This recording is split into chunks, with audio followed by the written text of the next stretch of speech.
Hello students, welcome to our channel. Today in this lecture, we are going to discuss about human physiology, which is unit 5 of NCERT biology of class 12th. तो आज हम discuss करेंगे human physiology के अंदर जितने भी disorders हैं उनको डिस्कस करेंगे, जहाँ से नीट एग्जाम के अंदर क्वेश्चन आता ही आता है, जिसका वेटेज रहता है 16 to 20 मार्क्स। सबसे पहले हम डिस्कस करेंगे डाइजेस्टिव सिस्टम के डिसऑर्डर्स के बारे में। इंटेस्टाइनल ट्रैक्ट के अंदर इन्फ्लेमेशन आना मोस्ट कॉमन अलाइनमेंट है। ये बैक्टीरियल इन्फेक्शन की वजह से हो सकता है, वायरल इन्फेक्शन की वजह से हो सकता है, और ऐसे कुछ पैरासाइट भी हैं जो इंटेस्टाइन के अंदर इन्फेक्शन कोज करते हैं, जैसे कि टैपवॉर्म, राउंडवॉर्म, थ्रेडवॉर्म, हुकवॉर्म और पिनवॉर्म।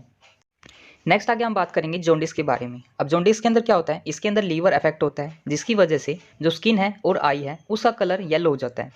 अब ये होता क्यों है? Due to deposition of bile pigment, और इसी वजह से इसको पीलिया भी बोला जाता है।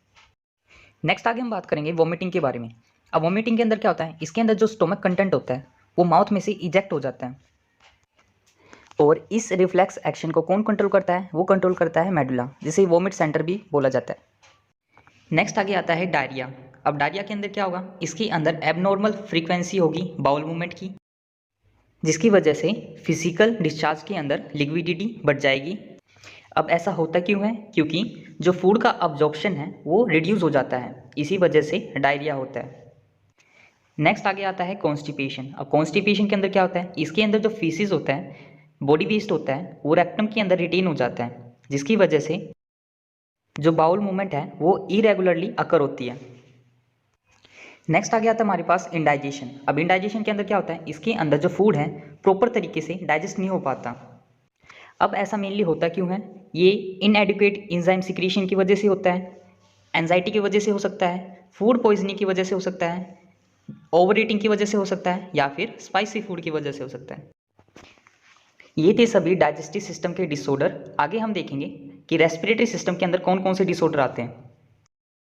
सबसे पहले आता है अस्थमा। अब अस्थमा के अंदर क्या होता है, इसके अंदर जो ब्रोंकी है, ब्रोंक्यूल्स हैं, इनके अंदर इन्फ्लेमेशन हो जाती है, जिसकी वजह से ब्रीथिंग में डिफ़िकल्टी होती है, तो इसे बोलते हैं अस्थमा। नेक्स्ट आ गया तुम्हारे पास एम्फेसीमा। ये क्या एक क्रोनिक डिसऑर्डर है जिसके अंदर एल्वियोलर बोल है वो डैमेज हो जाती है, जिसकी वजह से रेस्पिरेटरी सरफेस है वो डिक्रीज हो जाती है। इसके लिए मेजर कोज क्या है, वो है सिगरेट स्मोकिंग। नेक्स्ट आता है हमारे पास ऑक्यूपेशनल रेस्पिरेटरी डिसऑर्डर। ये मेनली देखा जाता है जो इंडस्ट्रीज़ में काम करते हैं, स्पेशली जहाँ पर ग्राइंडिंग होती है, स्टोन ब्रेकिंग होती है, वहाँ पर डस्ट प्रोड्यूस होती है। इसकी वजह से जो हमारी बॉडी का डिफेंस मैकेनिज्म है इस सिचुएशन को हैंडल नहीं कर पाता। लॉन्ग टर्म एक्सपोजर की वजह से जो फाइब्रस टिश्यू है इसके अंदर इन्फ्लेमेशन आ जाती है, जिसको बोलते हैं फिब्रोसिस, जो कि सीरियस लंग डैमेज कोज करता है। अब इस कंडीशन से बचने के लिए जो इंडस्ट्रीज़ में काम करते हैं वर्कर क्या कर सकते हैं, प्रोटेक्टिव मास्क पहन सकते हैं अपने आप को बचाने के लिए। नेक्स्ट आ गया आता है हमारे पास सर्कुलेटरी सिस्टम के डिसऑर्डर। सबसे पहले है हाई ब्लड प्रेशर, जिसे हम हाइपरटेंशन के नाम से भी जानते हैं।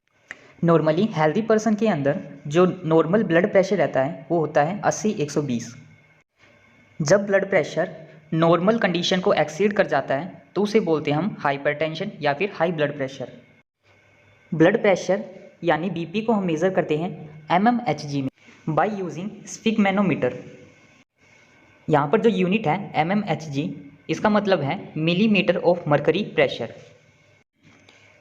नॉर्मल ब्लड प्रेशर के अंदर जो 120 mmHg है ये आपका सिस्टोलिक ब्लड प्रेशर है, जिसको हम पंपिंग प्रेशर के नाम से भी जानते हैं, और जो 80 mmHg है वो क्या है, आपका डायस्टोलिक ब्लड प्रेशर है, जिसको हम रेस्टिंग प्रेशर के नाम से जानते हैं। जब किसी पेशेंट के अंदर ये वैल्यू नॉर्मल से ज़्यादा पहुंच जाती है, यानी 140/90, तो ये शो करता है हाइपरटेंशन। हाई ब्लड प्रेशर की वजह से हार्ट डिजीज़ भी डेवलप होती हैं, और ये हमारे वाइटल ऑर्गन जैसे कि ब्रेन, किडनी, इनको भी अफेक्ट करते हैं। नेक्स्ट आ गया आता हमारे पास कैड यानी कोरोनरी आर्टरी डिजीज़, जिसको हम एरिथ्रोस्क्लेरोसिस भी बोलते हैं। इस कंडीशन के अंदर मेनली वो ब्लड वेसल अफेक्ट होती हैं जो कि हार्ट को ब्लड सप्लाई करती है।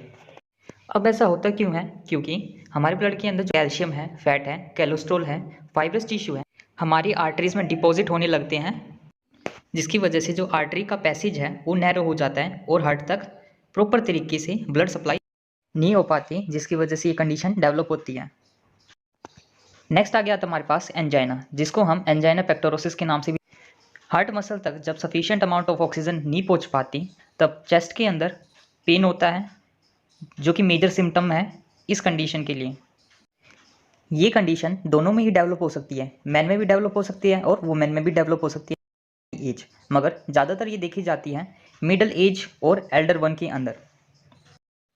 नेक्स्ट आ गया था हमारे पास हार्ट फेलियर। हार्ट फेलियर यानी जब हमारा हार्ट प्रॉपर तरीके से ब्लड को इफेक्टिवली पंप नहीं कर पाता हमारे बॉडी की नीड के अकॉर्डिंग, तो उस कंडीशन को बोलते हैं हार्ट फेलियर।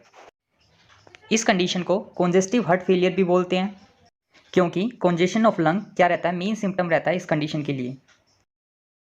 आगे आपको दो टर्म याद रखनी है, एक होता है कार्डिक अरेस्ट और एक होता है हार्ट अटैक। कार्डिक अरेस्ट यानी जब हमारा दिल धड़कना बंद हो जाता है तो उसको बोलते हैं कार्डिक अरेस्ट। और नेक्स्ट है हार्ट अटैक।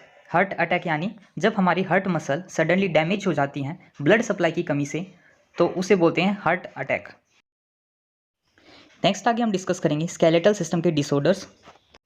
सबसे पहले आता है मिस्थीनिया ग्रेविस। मिस्थीनिया ग्रेविस क्या एक ऑटो इम्यून डिसऑर्डर है जिसके अंदर न्यूरोमस्कुलर जंक्शन अफेक्ट होता है, जिसकी वजह से हमें क्या क्या सिम्टम्स देखने को मिलते हैं, जैसे कि fatigue, weakening and paralysis of skeletal muscle. Next आता है हमारे पास मस्कुलर डायस्ट्रोफी। ये कंडीशन मेनली जेनेटिक डिसऑर्डर की वजह से डेवलप होती हैं। इसके अंदर प्रोग्रेसिव डीजनरेशन होने लगता है स्केलेटल मसल का। नेक्स्ट है टिटेनी। जब बॉडी फ्लूइड के अंदर कैल्शियम का लेवल लो होता है तो मसल के अंदर रैपिड स्पैम या फिर वाइल्ड कॉन्ट्रैक्शन होते हैं, तो उसे बोलते हैं टिटेनी। जब जॉइंट्स के अंदर इन्फ्लेमेशन हो जाती है तो उसे बोलते हैं एथराइटिस। नेक्स्ट आगे आता है ओस्टियोपोरोसिस। ओस्टियोपोरोसिस क्या एक एज रिलेटेड डिसऑर्डर है। मेन कोज क्या है जिसकी वजह से ये डेवलप होता है, जो एस्ट्रोजन का लेवल है वो डिक्रीज हो जाता है, जिसकी वजह से जो बोन मास है वो डिक्रीज हो जाता है और फ्रैक्चर के चांसेस बढ़ जाते हैं। लास्ट है हमारे पास गाउट्स। जब यूरिक एसिड के क्रिस्टल जॉइंट्स के अंदर एक्यूमुलेट होने लगते हैं तब जॉइंट्स के अंदर इन्फ्लेमेशन आ जाती है, तो उसे बोलते हैं गाउट्स। सो स्टूडेंट्स, ये हमारे स्केलेटल सिस्टम के डिसऑर्डर्स हैं। नेक्स्ट आगे हम देखेंगे एक्सक्रीटरी सिस्टम के डिसऑर्डर्स। जब ब्लड के अंदर यूरिया एक्यूमुलेट हो जाता है तो उसकी वजह से किडनी के अंदर माल फंक्शनिंग हो जाती है, तो उस कंडीशन को बोलते हैं यूरीमिया, जो कि क्या होती है, हाईली हार्मफुल होती है और किडनी फेलियर के चांसेस भी बहुत ज़्यादा रहते हैं। जिन पेशेंट्स में ये कंडीशन डेवलप होती है तो उनके अंदर यूरिया को रिमूव किया जाता है by the help of hemodialysis. Hemodialysis के अंदर क्या करते हैं, इसके अंदर जो पेशेंट होता है उसकी कन्वीनियंट आर्टरी से ब्लड को ड्रेन कराया जाता है और उसको पंप कराते हैं हम डायलिसिंग यूनिट के अंदर। फिर बाद में उसमें कुछ एंटीकोएगुलेंट यानी हेपरिन ऐड करते हैं। जो डायलिसिस यूनिट हम यूज़ करते हैं उसके अंदर कोल्डेड सेलोफेन ट्यूब होती है जो कि सराउंड रहती है बाय द फ्लूइड, जिसको बोलते हैं डायलिसिस फ्लूइड, जिसकी सेम कंपोजिशन होती है एकदम प्लाज्मा के जैसे, except nitrogenous waste. Concentration gradient के बेसिस पर सिलोफेन मेम्ब्रेन जो कि पोरस इन नेचर है वो क्या करती है, पैसेज प्रोवाइड करती है ताकि उसमें से मॉलिक्यूल पास हो। डायलिसिस फ्लूइड के अंदर जो नाइट्रोजिनस वेस्ट होता है वो क्या होता है, एब्सेंट होता है, जिसकी वजह से होता क्या है, ये ब्लड में से फ्रीली मूव आउट कर जाते हैं और हमारा ब्लड क्या हो जाता है, क्लियर हो जाता है। बाद में दोबारा से जो क्लियर ब्लड है वो पंप किया जाता है बॉडी के अंदर through when, anti heparin add करने के बाद, और इस तरीके से जो डायलिसिस पेशेंट हैं उनका ट्रीटमेंट किया जाता है।